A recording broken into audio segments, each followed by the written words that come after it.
আসলে আমরা আল্লাহ তাআলা পবিত্র কোরআনে যা বলেছেন, কোরআনে কারীম আমাদেরকে যে জন্য দিয়েছেন, হুদাল লিল মুত্তাকিন শিফাউ ওয়া রাহমাতুল লিল মুমিনিন, যে মুমিনদের জন্য পথ প্রদর্শক, একটা গাইডলাইন, একটা সহজ সরল রাস্তা জান্নাতে পৌঁছার। কোরআনে কারীম ইহকালীন জীবনে যেমন আমাদের সকল রোগের শিফা রয়েছে, রহমত রয়েছে, পরকালীন জীবনে আমাদেরকে মুক্তির কথাও কোরআনে কারীমে বলা হয়েছে। আমরা দেখতে পাই রাসূলুল্লাহ সাল্লাল্লাহু আলাইহি ওয়াসাল্লাম তার জীবনীতেও কোরআনে কারীমের সৌন্দর্যকে ফুটিয়ে তুলেছেন।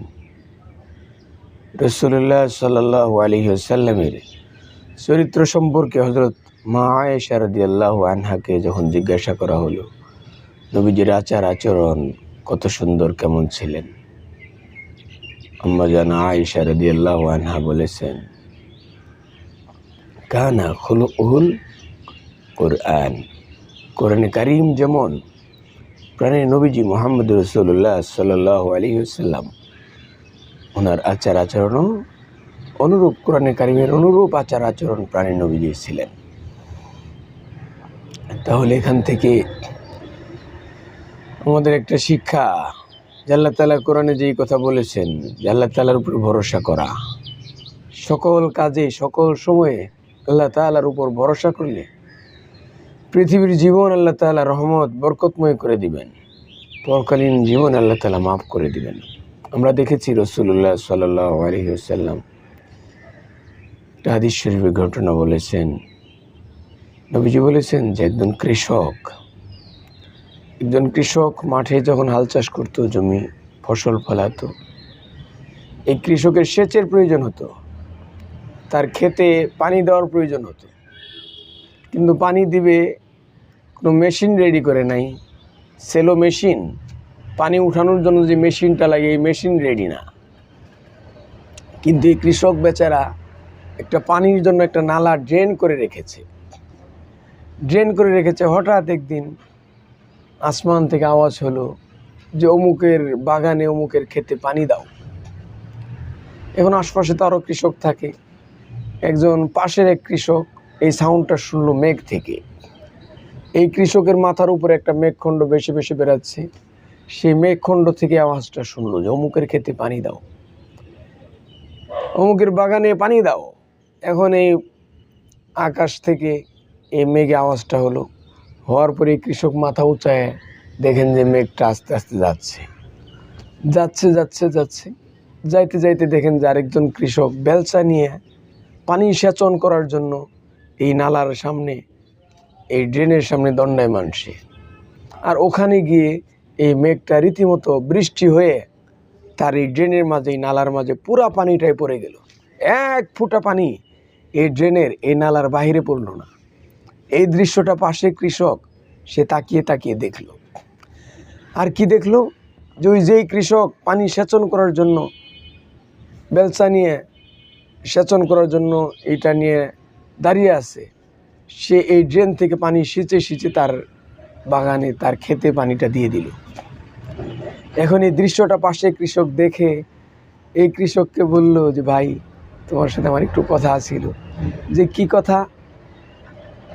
যে তুমি যে এই যে তোমার নাম কি? পরে বলতেছে যে, কেন? যে না, আমি একটু কৌতূহলী হিসেবে তোমার কাছে জানতে চাচ্ছি। তখন এই কৃষক লোকটা বলতেছে, কেন, কি কারণ? তখন ওই পাশেই কৃষক সে বলতেছে বাধ্য হয়ে, যে আমি দেখলাম যে কতক্ষণ আগে একখণ্ড মেঘ আমার মাথার উপর দিয়ে এরকম ভেসে যাচ্ছিল, আর ওখানে একটা গায়েব থেকে একটা আওয়াজ হচ্ছিল যে অমুকের বাগানে অমুকের ক্ষেতে পানি দাও। এই সাউন্ডটা আমি শুনতে পেলাম। পাওয়ার পরে দেখলাম যে এই মেঘখণ্ডটা ভেসে তোমার এই মাথার কাছে আসলো। আসার পরে তোমার এখানেই বৃষ্টি হলো। এক ফোঁটা বৃষ্টির পানি অন্য কারোর ক্ষেতে ড্রেনের বাহিরে পড়লো না। আর তুমিও রীতিমতো সেচন যন্ত্র নিয়ে দাঁড়িয়ে থেকে পানিগুলো সেচে তোমার বাগানে দিয়ে দিলা। তো এই এত সুন্দর একটা সিস্টেম, এটা কিভাবে হলো? আল্লাহ তাআলা তোমার জন্য এমন রহম কিভাবে করলো? এটাই আমি জানতে চাচ্ছি। তখন সেই কৃষক বেচারা বলল যে, আমার তো বড় কোনো আমল নাই। আমার আমল হলো যে আমি আমার এই ক্ষেতের ফসল এই ফসলটাকে আমি যখন পারি তখন এই ফসলটাকে আমি 3টা ভাগ করি। 3টা ভাগ করে এক ভাগ আমি নিজে পরিবার পরিজন নিয়ে খাবারের জন্য রাখি, আরেকটা ভাগ রেখে দেই, যেই ভাগটা দিয়ে আমি পরবর্তী সময়ে আমার এই ফসলগুলো ফলানোর জন্য যা যা দরকার সেগুলোর জন্য আমি ব্যবহার করতে পারবো। আরেকটা ভাগ আমি গরিব দুঃখীকে দিয়ে দেই।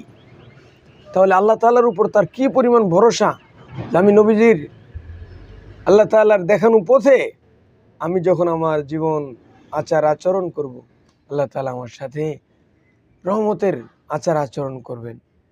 সেটা আল্লাহ তাআলার উপর ফুল্লি ভরসা ছিল। আল্লাহ তাআলাও তার প্রতিদান সেভাবেই দিয়েছেন। কোনো মেশিন নাই, পানি ওঠানোর যন্ত্র নাই, কিন্তু আল্লাহ তাআলা আসমান থেকে ঠিকই তার পানির ব্যবস্থা করেছেন এবং সেই পানি সেচন করে তার তার ফসলের বাগানকে সুন্দর করেছেন। তাহলে আল্লাহ তাআলা কি পরিমাণ রহম করতে পারেন, আল্লাহ তাআলা কি পরিমাণ রহম করতে পারেন।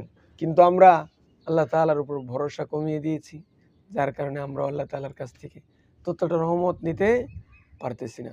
সম্মানিত শ্রোতা মণ্ডলী, আমরা দেখলাম যে আল্লাহ তাআলার উপর যারা ভরসা করে আল্লাহ তাআলা তাদের সত্যিই ঠিকই প্রতিদান দান করেন, যেই প্রতিদানে সে অত্যন্ত খুশি হয়ে যায়, তার আর চাওয়ার কিছু থাকে না।